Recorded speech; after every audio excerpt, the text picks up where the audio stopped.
Hey everyone, this is Stephen Strawn at Cast Iron Cookware, where you can find information to help you better collect, restore, and use cast iron cookware. Today I've got something really exciting to share with you. That is, I'm finally able to introduce my new cast iron seasoning, and I'm going to be doing that coming right up.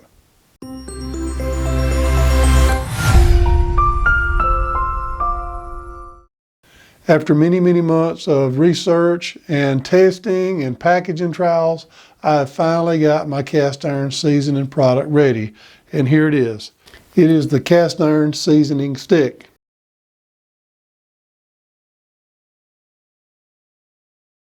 And I'm really excited about this little stick right here.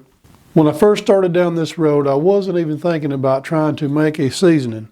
But some things just happen to kind of come your way, and it has worked out for me to come up with this idea. I have looked at the different kinds of seasoning that are out there. There's the puck, which is a great product, but once you get down to the nub, you kind of have a hard time holding on to it, and you wind up wasting a little bit, and you get it all over your hands, and you burn your fingers and all that. I was trying to think of a way to be able to handle the seasoning without actually handling the seasoning. And I didn't want to spend a lot of money on containers of, roll-ups or anything like that, because I don't want to spend all the money on packaging and not spend the money on the quality seasoning. And I have done that. I have made sure that I have used quality seasoning. Just to go over what I've got here, my blend is a mix of my favorite oil, probably by far since the very beginning, and that is grape seed oil. It has a high smoke point, and it just does great. If I'm just going to use the oil by itself, it's going to be grape seed oil. And I use grapeseed oil for the majority of this mix. I also was really surprised by avocado oil. I know avocado has a smoke point that's really higher than you're going to be seasoning, so I really didn't think it would turn out that good. But in the testing, every round of testing that I've done, grapeseed done the absolute best. And avocado oil was right behind it in an almost indistinguishable close second. Of course, we have beeswax as the medium that holds it all together. The grapeseed oil creates a great, shiny, slick, hard finish that you just can't hardly beat.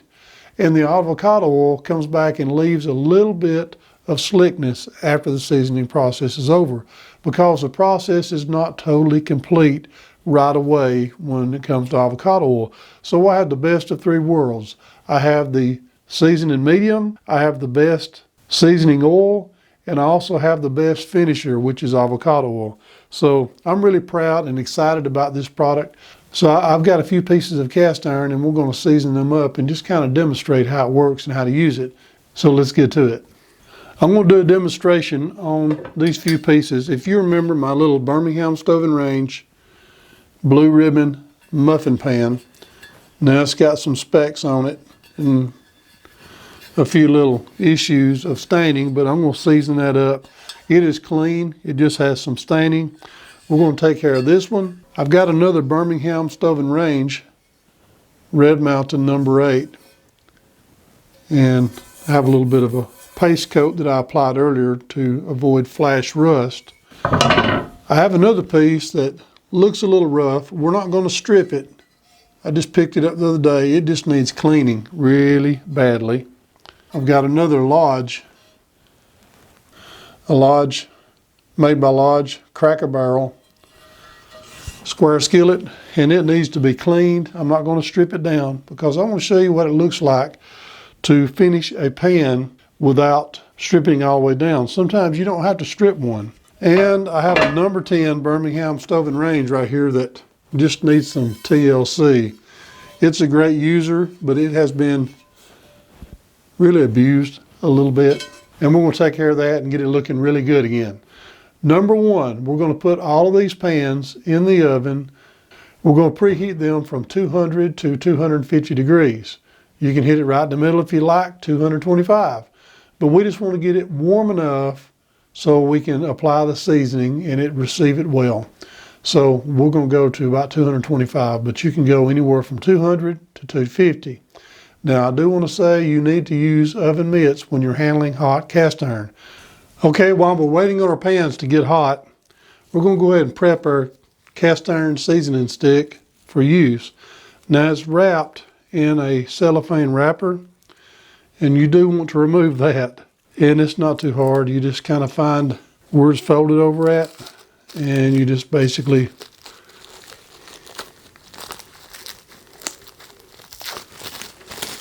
remove it from its wrapper, and you can dispose of that. It's just a little bit of cellophane. Now it will set flat on the table. I'm planning on maybe putting a sticker or something on the bottom so it doesn't leave a little bit of a wax ring, but I'm learning as I go. So try to make improvements as we go. And if you do have any ideas for improvements, don't be afraid to send me an email and let me know. I'll be glad to do everything I can to make this a better product, because that's the plan, is to make the best possible product that I can. And if you've ever colored with crayons when you were a little kid, or even when you're an adult, you just take and tear off a little bit to expose the product, just like you would a crayon. And as you use it down, you can expose more if you'd like, but as you use it down, you can tear off a little more as you go. But I'm going to give myself about an inch. That way when I'm done, I'm not planning on using but about that much, maybe a little more, we'll see. So let's go ahead and get some of our cast iron out of the oven and get started. Okay, now our first piece, we're just going to take and just put a little on the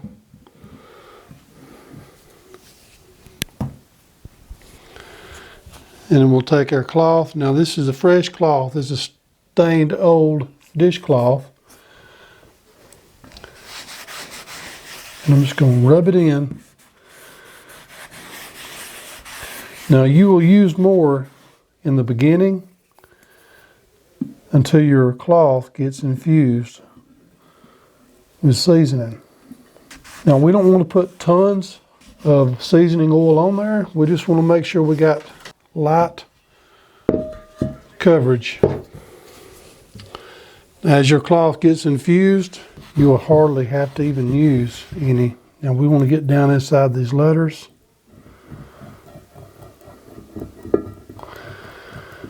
And around the heat ring.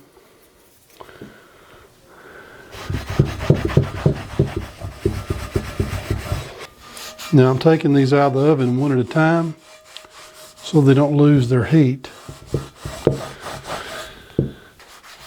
Just like the movie Karate Kid, you wax on and you wax off. The biggest problem I think people have with seasoning cast iron is they don't get enough of the oil off. Okay, we're going to hit our blue ribbon muffin pan next. And we're going to go ahead and tear a little more.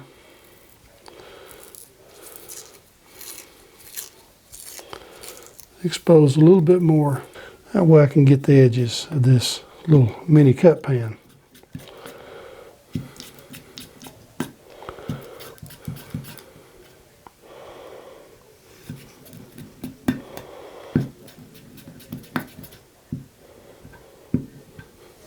Now in your first layer, you will have a lot of staining. So I like to keep an older seasoning cloth for my first layer of seasoning.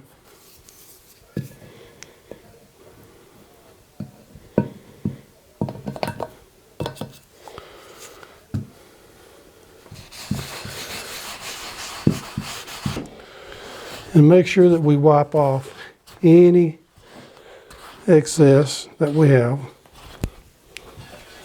Let's take a look at our little Birmingham stove and range Red Mountain here. And then wipe all the excess off that you can.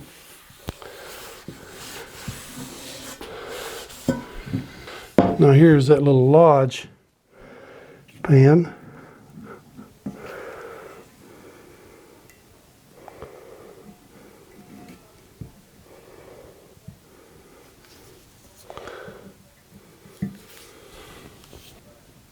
Groove on the back here. I want to make sure it's covered.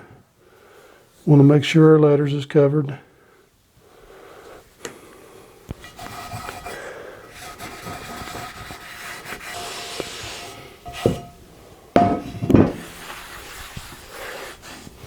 Here's our big Birmingham stove and range, number 10.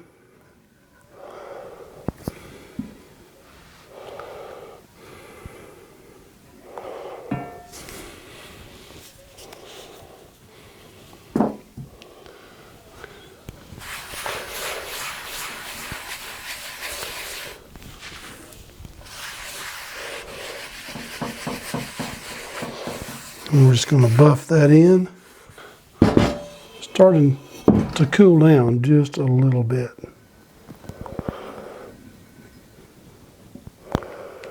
Give it one last little buff.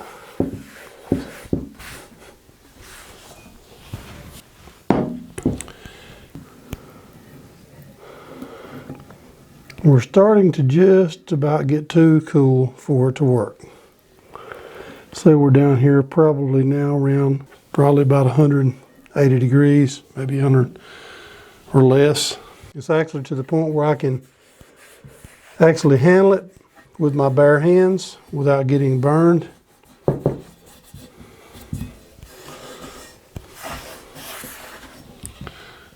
But still warm enough to receive a little bit of seasoning.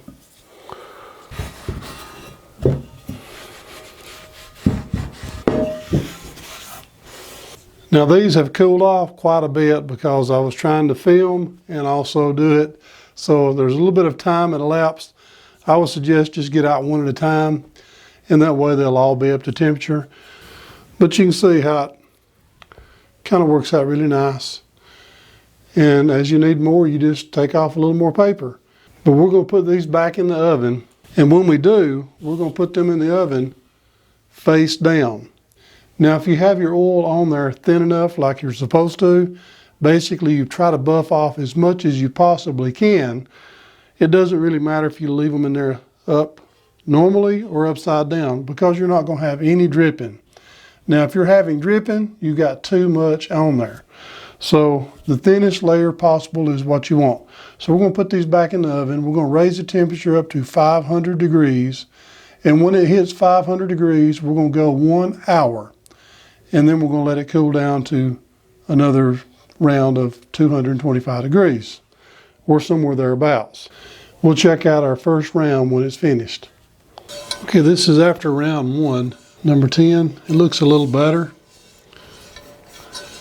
I think the final picks are going to be great. Now this little Red Mountain number 8 is really looking nice.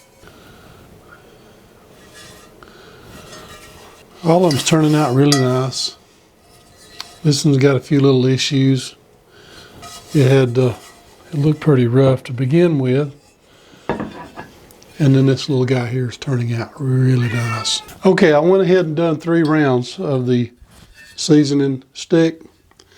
This is the front and the back.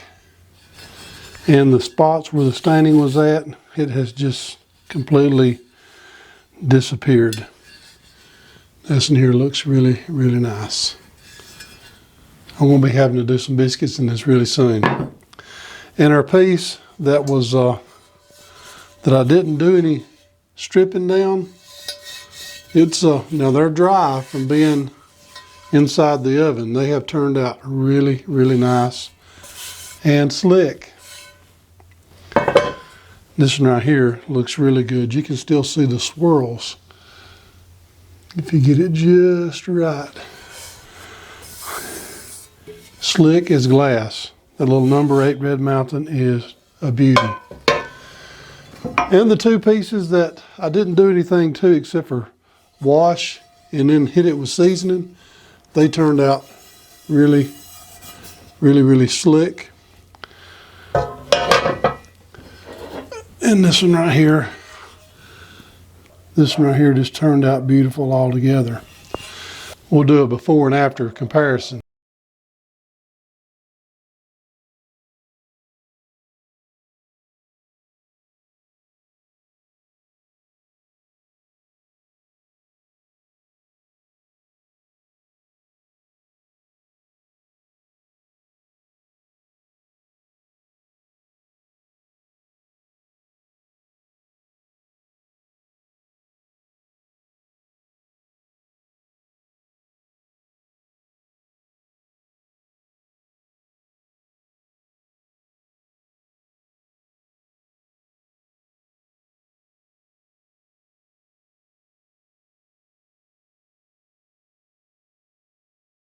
I do want to say we did do 3 rounds on each of these pans. We done them all at one time.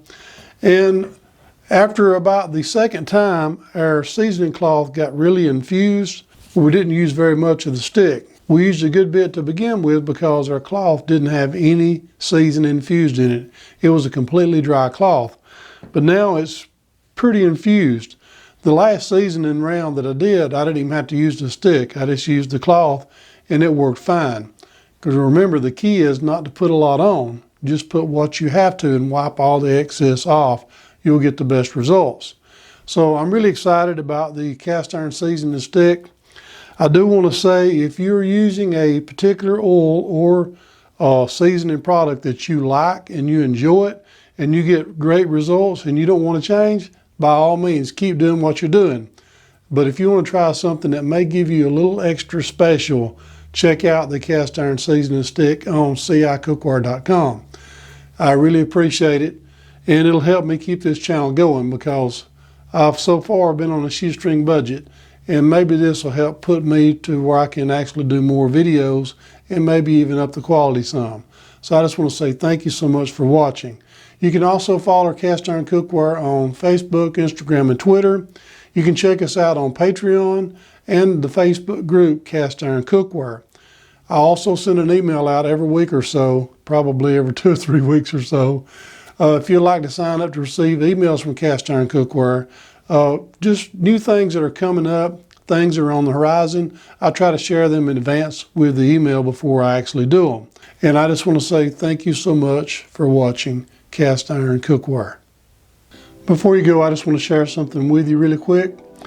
In Revelations chapter 21, verse 1, 2, and 3, it says, "And I saw a new heaven and a new earth, for the first heaven and the first earth were passed away, and there was no more sea. And I, John, saw the holy city, New Jerusalem, coming down from God out of heaven, prepared as a bride adorned for her husband. I heard a great voice out of heaven saying, Behold, the tabernacle of God is with men, and he will be with them, and they shall be his people, and God himself shall be with them and be their God." I just want to say, share the word and be a blessing.